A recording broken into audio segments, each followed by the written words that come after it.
Hi guys, today I'm going to talk you through how to mount your Assist Plus box onto a range of boards that I've got here for us today, ranging from very small prone boards all the way through to big floaty sups and the new downwind style boards. So, how would I mount the box onto different boards? Where would I mount them onto different boards? And what's the difference in performance that mounting the box in those places makes?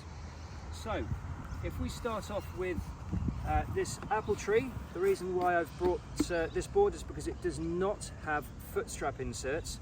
So I've had to cut a section of deck pad away. I'm goofy footed, so my front foot would be here. Now, to begin with, I just used the 4 pieces of dual lock tape that comes with the box. But the first couple of times I used it, the box came off and I put on quite a bit more dual lock tape there and on the bottom of the box. And now it's not only so secure, but it's actually quite difficult to get the box off the board. It's never damaged the board, but I feel very confident that that amount of dual lock tape keeps it secure and firm. Now, paddling on the board, I'm up on my elbows like this, back of my elbow nearly touching the box, and that keeps my chest up enough so that it's not pressing against the box at all. It's actually a lot more comfortable than you might think.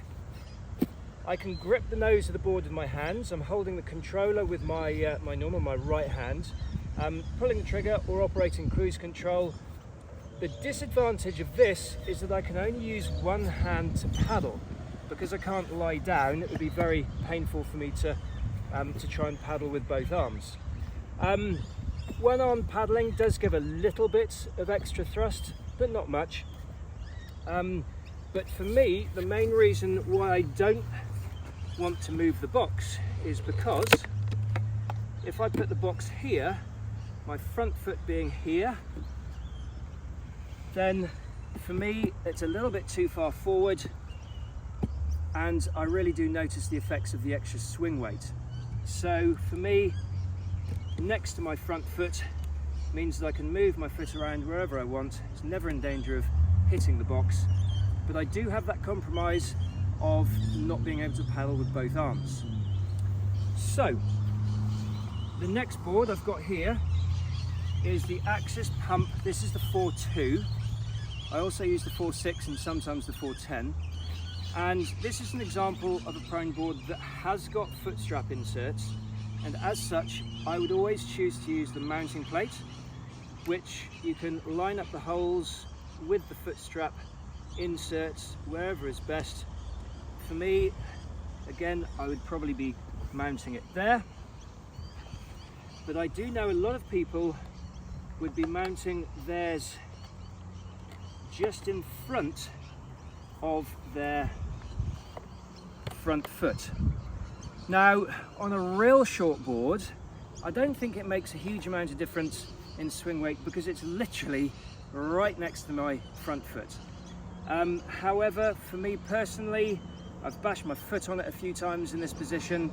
I didn't like it, but I have to admit there is a big advantage, and that is when you're lying on the board, it's not in the way, and you can lie on the board fully and use both arms to paddle. Now that to me is a really big advantage if you want to use both arms to paddle, because don't underestimate the extra thrust you can generate by both paddling and with the thrust of the 4-drive motor. The two in combination just give you so much more thrust that you can get up on foil with a smaller foil much easier. Okay, so this is a new style board. It's modelled on some of the long narrow downwind boards, but it's a prone version, so it's just a lot shorter. It's 5.2 by 19, 55 litres, and the owner, Trav at Full Drive, he likes to have the box mounted at the front. Now, the system that he uses is the dual lock obviously underneath, but also these dual these are called low profile anchor points, and they utilize the grunt strap, and it's a very, very secure way of fitting the box to the board if you don't have foot strap inserts. Now at the front, for me, that's way too much swing weight, and I just don't like having the box that far in front of my front foot. Not only can I notice the swing weight for manoeuvrability, but also for pumping, makes it harder. And also in nose touchdowns, it tends to make the nose bury itself underwater, none of which is desirable. So, since the V2 controller came out from Foil Drive, we've discovered that the signal is now strong enough to be able to mount the box at the back of the board. Now, even with just 4 pieces of dual lock tape, I've never knocked the box off of the back of this style of board. I'll line the board to show you. So, obviously I've got to straddle my legs a little bit, and the box fits snugly in between my knees. I've never bashed it with my knees. It's never gotten in the way of the pop-up. I'll show you. But the beauty of this board, with the box back there, is that I can very easily paddle with both of my arms, and the whole of the deck is completely clear, so I don't have to worry about the box at all. Now, I have to admit, I do lose connection occasionally. If the water state is very choppy or there's a lot of swell, then sometimes I can lose connection. What I find is that if the nose of the board is out of the water and I'm holding the controller to the side of the board, physically against the actual deck, then that really helps to retain signal. Okay, so moving on from the prone boards over to the sup boards. Now, this is your typical sup board. I know the styles are changing lately, but this is still fairly typical. Very high volume board. Now, this is what Foil Drive was originally designed for use on a big floaty sup board.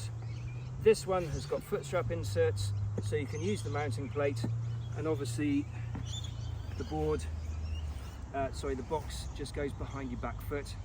You can use a paddle or not, it doesn't matter. The volume of this board means that the box will never go underwater, really. So even if we were still on the V1 controller, it doesn't make any difference. But the point is here that either you've got foot strap inserts and you use the mounting plate, or if you don't have the foot strap inserts, some boards have got the deck pad all the way to the back, so you would probably have to cut away a section of deck pad. But it's very rare that people's back foot is all the way at the back of the board, so I've never come across a board yet that there isn't enough room to mount the box behind your back foot. Okay, so we're now on to the last board that I've got here, and that's the Axis Downwind Hybrid. It's 6 foot by 90 litres, and it's worth pointing out that on these very long, very narrow downwind boards, the mast tracks are considerably further forward in the board compared with most sups. If there's a sup board, I expect that my feet would be positioned around about here, but because the mast tracks are being moved further forward, when I ride this board, this line here separating the grey from the white deck pad is nearly halfway in between my feet. It sort of ranges. Now, obviously downwind boards very, very rarely, if ever, have got foot strap inserts, partly because nobody really needs them for downwind boards, but secondly, they add weight, and the lighter your downwind board is, the better. So we've only got a very clear section of board here, free of deck pad. So if I put the box there and I'm standing on it in roughly the right position I would be, then the box is clearly a long way behind my back foot, and you might think that's going to feel really bad from the point of view of swing weight. But really, having the box close to your back or your front foot, yes, it's very important to reduce swing weight on a small board, but on these really long boards, it doesn't seem to make much of a difference. Now, the first time I used this board, my back foot here, the box here, I was expecting it to be horrible because of the swing weight. But to be honest, I've never felt the need to actually move the box further up closer to my back foot. The swing weight just isn't that bad. The choice is yours though. Obviously, you can either cut your deck pad off and fit the dual lock tape and or the low profile anchor points if you want to do that. But I found it's absolutely fine there. I'm perfectly happy to use it with the box here. And trust me, I am super fussy when I'm on my prone boards. You know that I would much rather have the box next to my front foot than in front of it, because I do not like swing weight. So, hopefully, I've shown you a range of different boards, different box positions and their mounting solutions, giving you the advantages and disadvantages of each of those positions. If you've got any other questions, please do send me any questions and I'll try to answer them as quick as I can. Otherwise, hope everyone has a good, safe time out there on the water. Happy foiling.